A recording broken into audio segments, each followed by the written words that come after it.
Hi, I'm Sarah Tantillo. I'm the Managing Director of Humanities at Great Oaks Legacy Charter School Network, and I'm going to be presenting today on the comprehension process and how it works. So I'll be sharing my screen with you and walking you through how this process, how I see this process, how we comprehend. So let me take a moment and share my screen.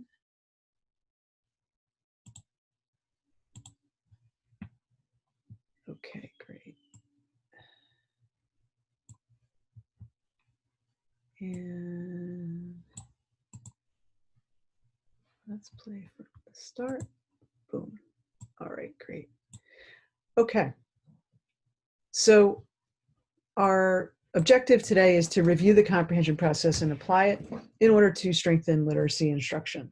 So whether you teach ELA, social studies, anything, if you're a fellow, whatever role you have, it's really important to understand this process when you work with students. So I'm going to go through it somewhat quickly, but give you the basic idea. Before I do, I want to share with you some resources that I have you might be interested in if you're not already plugged into them. My website, The Literacy Cookbook. I also have a blog called The Literacy Cookbook, which is free and you can follow it. Just put your email address in right where it says enter email address, and anytime I do a post, it'll come straight to you. I have a few books that I've written on various topics that pertain to this issue. Okay, let's get into it. So what is the comprehension process? So if we start off with a sample bit of text, take a look at that. Probably you did not struggle to understand that text. Hopefully you didn't. Let's look at why and how you were able to understand that text. The man fell down. So here's how I see the comprehension process. It's like a staircase. And in order to figure out this sentence, how to comprehend it, you needed to know what the man fell and down meant, right? So you needed to start out with prior knowledge. Chances are you had that prior knowledge, you didn't struggle, everything was fine, and you were able to move up to the next step, which is to paraphrase. So if I'm looking at a text, automatically in your head, you usually don't even realize that you're doing this. You automatically put it in your own words. And so for me, the man fell down gets translated instantly into he collapsed. And when I paraphrase, I like to use strong vocabulary. Collapsed was the most multisyllabic word I could think of. And so that's what's happening in my head as I'm looking at the man fell down. Students sometimes struggle even with those first two steps. And I just want to take a moment to talk about why they can struggle even with those first two steps. So if you don't have prior knowledge, it is basically difficult, if not impossible, to even paraphrase. And part of your prior knowledge pertains to vocabulary. So let's look at a little graph that kind of relates to this point. This is from Hart and Risley. So Hart and Risley did a study where they worked with 42 families. About a third of the families were professional in terms of their income, a third were working class, and about a third were on welfare. And what they all had in common was they had a child who at the start of the study was about 1 year old and was just learning how to speak. And the families all agreed that the researchers could come into the home and tape record everything that was said to the child for an hour a month. And they did this for about 2 years, every month, come in for an hour and just record everything that was said to the child.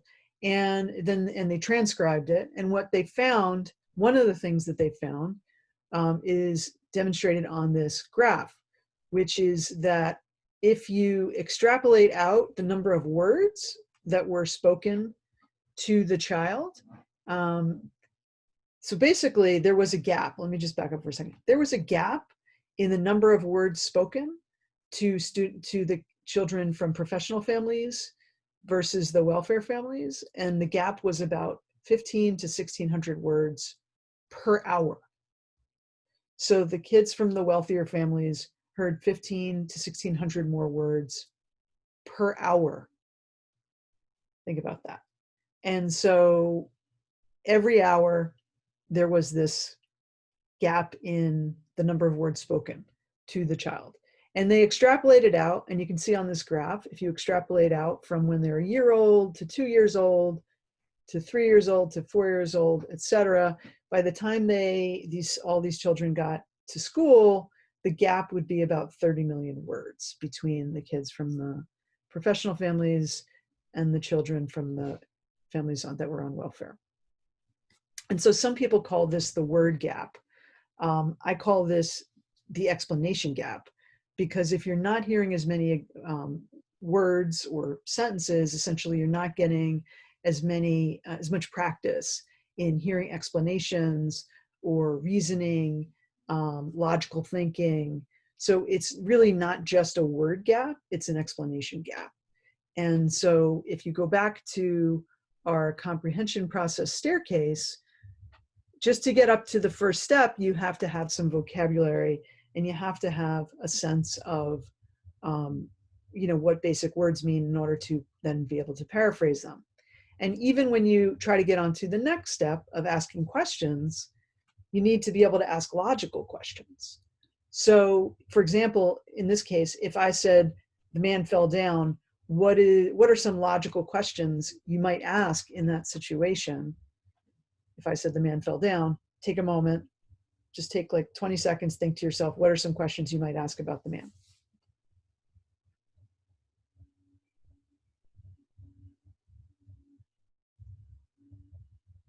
So you might have thought, well, why did he fall down? How did he fall down?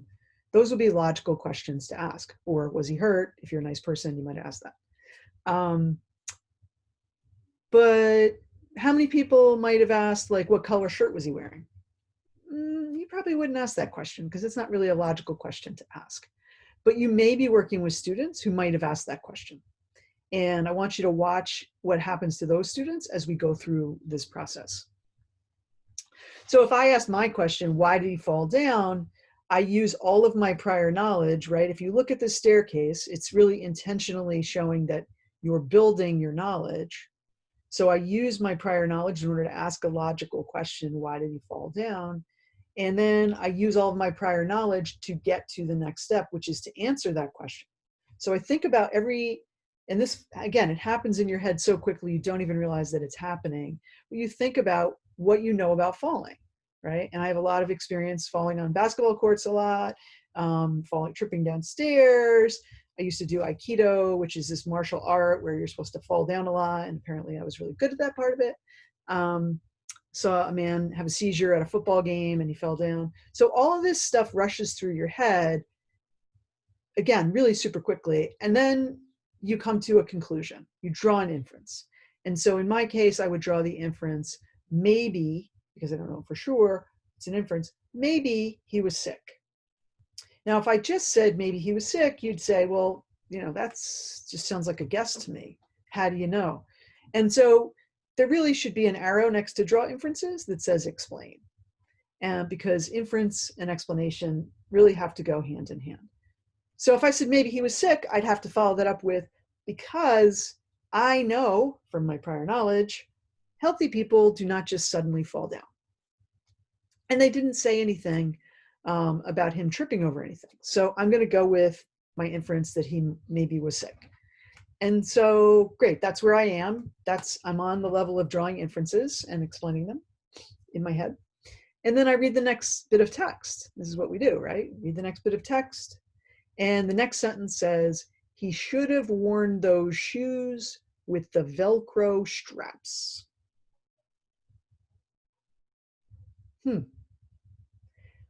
What did you just figure out? Now you're probably saying to me, oh, he probably tripped over his shoelaces.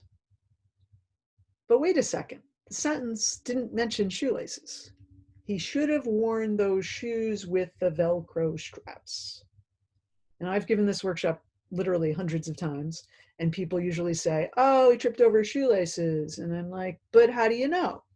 And then they say, well, because, you know, Velcro is used to keep shoes together, and blah, blah, blah. I'm like, great. So you know what Velcro is.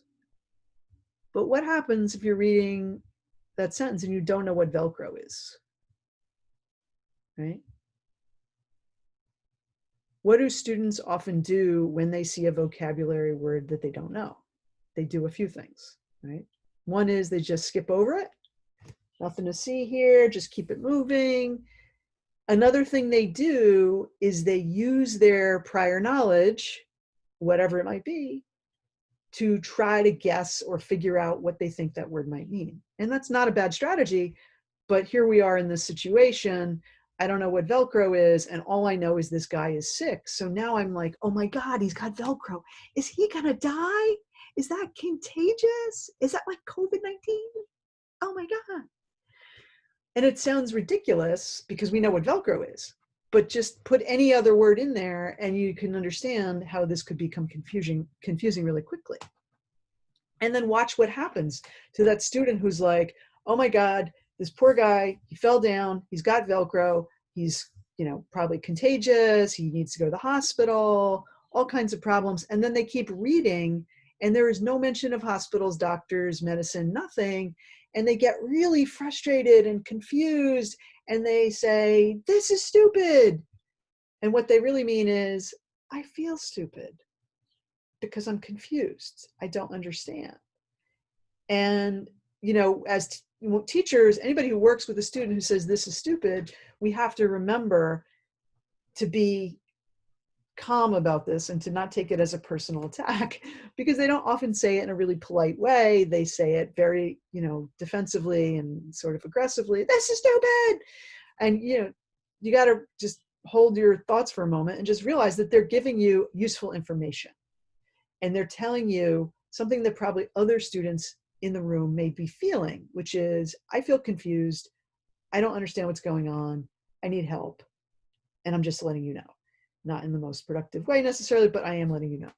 So then we've got to go back down the staircase and figure out where they got confused.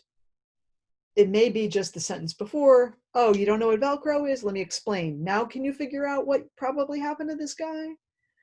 Or maybe it's even further back than that. As you keep going up the staircase, you keep learning more and building your knowledge base. And that's how it works.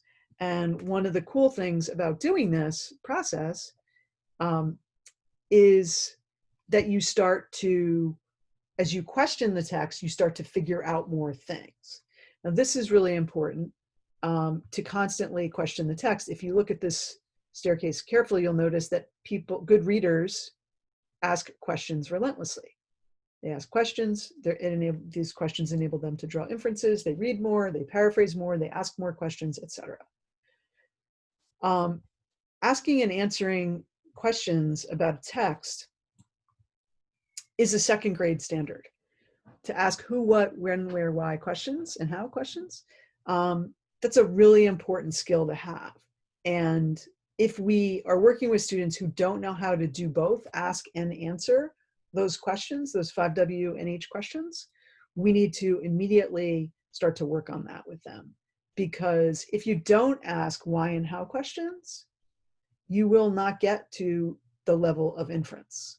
You will get stuck on the paraphrasing step, where you can literally answer the who question, the what question, the when, and the where question. But why and how require you to draw an inference and to explain in your answer. So that's a really important thing to keep in mind. And as you go through this process, if you're working with students, it's useful to share this whole staircase with them, explain it to them, and point out that good readers ask questions relentlessly. There's a kind of common misconception, I would argue it's a flaw of our culture, that people who ask questions are perceived to be dumb or something. Like, oh, you're asking a question, you don't know? Well, actually, good readers ask questions all the time. And that's how they get better at reading, and that's how they understand more. If you constantly ask questions as you're reading, you are able to figure things out and draw more and more inferences. So we have to flip the script on that and show students that if you ask a lot of questions about the text, particularly why and how questions, you're going to get more out of the text. You're going to get more meaning out of the text. So as you go through this process, you climb the staircase and you infer and infer and infer. Ultimately, you're going to accumulate a lot of inferences and information, and that will lead you to a main idea or a main argument or a message or a theme, depending on what kind of text that you're dealing with. Conversely, if you miss some inferences along the way, it's a little bit like doing a jigsaw puzzle, where if you miss some pieces, you might not be able to see the whole puzzle. You might not be able to understand what the whole picture is. And so if you think about the accumulated inferences leading up to main idea, that's really important for understanding the whole picture. If you give students main idea questions, so-called what's the main idea questions, and they don't get them right, it doesn't mean that they're no good at main idea, because main idea by itself is not really a thing. It's an accumulation of all of these steps. So if they get main idea questions wrong, you want to go back down the staircase and figure out where they tripped up or where they got stuck. How come they didn't get all the inferences they needed to in order to understand mainly what the writer was trying to say. So that's where we are with a piece of written text. Now let's just try to quickly apply this in a few other scenarios so you can understand that this is not just the comprehension process pertaining to written text, but it's really any scenario that you're in, visual, oral, even physical, right? So if you look at, for example, here, this is a basketball play. It's actually a defensive play. For people who are really fanatical about basketball, you might have realized that. But let's pretend for a moment that I am red number 1 down at the bottom. I'm the point guard dribbling up the court. And I am trying to, obviously my team is trying to score. I'm trying to figure out what to do. And in this particular situation, it looks like I'm going to pass the ball to number 2. But in any case, as a point guard, as you're dribbling up the court, you're reading the defense. So you're paraphrasing, you're describing to yourself, what do I see? And you're thinking, who should I pass the ball to? And why should I pass it to this person? Or who should I not pass the ball to? So you're asking questions, trying to figure out what to do that makes the most sense. So that's how comprehension can be applied in this case. Another really important thing to think about, particularly in social studies, science, any class where you might want to show students an image, particularly in this case, a historical image. We've got this whole image, and you can look at it and you can say, hey, what do you see here? What's going on? Whatever, whatever. But students are not going to get as much out of the image if you don't let them break it down and really analyze it. So I have this process we call the quadrant analysis process, and I'm going to just walk you through how that works. So we start off with this whole image, and if you have enough prior knowledge, right now you probably know exactly what this situation is, when it took place, who that guy is, who's standing up at the podium, why all these people are listening to him, etc. But if you don't have enough prior knowledge, or if you don't have any in this particular situation, you're just looking at this going, I don't know what's going on here necessarily. So we take the quadrant analysis approach. So the first thing that we do is we just draw 4 quadrants across the picture, and then we number them 1, 2, 3, 4. And the reason we do that, the reason we number them, is so that we can refer to them systematically when we're having a discussion. Okay, let's look at quadrant 1. Everybody knows what quadrant we're talking about. All right, and then we go quadrant by quadrant, and we take these 3 steps. We describe what we see. This is blocking my view. Stop. Let me just go backwards. Okay, so you want to describe what you see, right? So in the first quadrant, I see a man standing facing a crowd. I see what looks like literally probably thousands and thousands of people in the crowd. The image is a little bit fuzzy, so I can't really tell who these people are or whatever, but I know it seems like a lot of people. And I have questions about that. Who is this guy? When did this happen? Why are all these people in the crowd? what's going on here? And then try to draw inferences. So for example, one inference you might draw is he must be saying something really important if this many people want to listen to him. So like along those lines. So then you want to move into the second quadrant and do the same thing. Oh, so there's still a lot of people in this quadrant. I see an American flag. I see look like a reflecting pool. And if you have enough background knowledge, you might know that's the Washington Monument. So again, you may still have questions that are unanswered, right? Like, again, why are all these people here? When did this take place? Why is it happening in Washington, D.C., of all places? And so forth. So maybe it's a national issue. That's an inference you might draw, and so on. So you keep going through each of the quadrants and asking all of these questions. And by the way, they're not all going to get answered because you don't necessarily have enough information to answer them. But what you're doing is you're sparking a lot of inquiry into this issue, into this person, into this subject. And the beauty of this, as somebody who's working with students, is you can say, great, I'm so excited that you have all of these questions. Here's actually a text we're going to read that will answer the questions that you just generated. And so now they want to actually answer the questions because they were their own questions and not random questions that you threw at them, but actually questions that they really want answers to. So that's one of the beauties of starting off a lesson with a quadrant analysis of an image. Everybody can access the image. Everybody can describe literally what they see. They can all ask questions about what they see, and they can try to draw inferences to the best of their ability, depending on how much prior knowledge they have. And it's a process. Ultimately, you'll have a collection of questions that are not necessarily answered.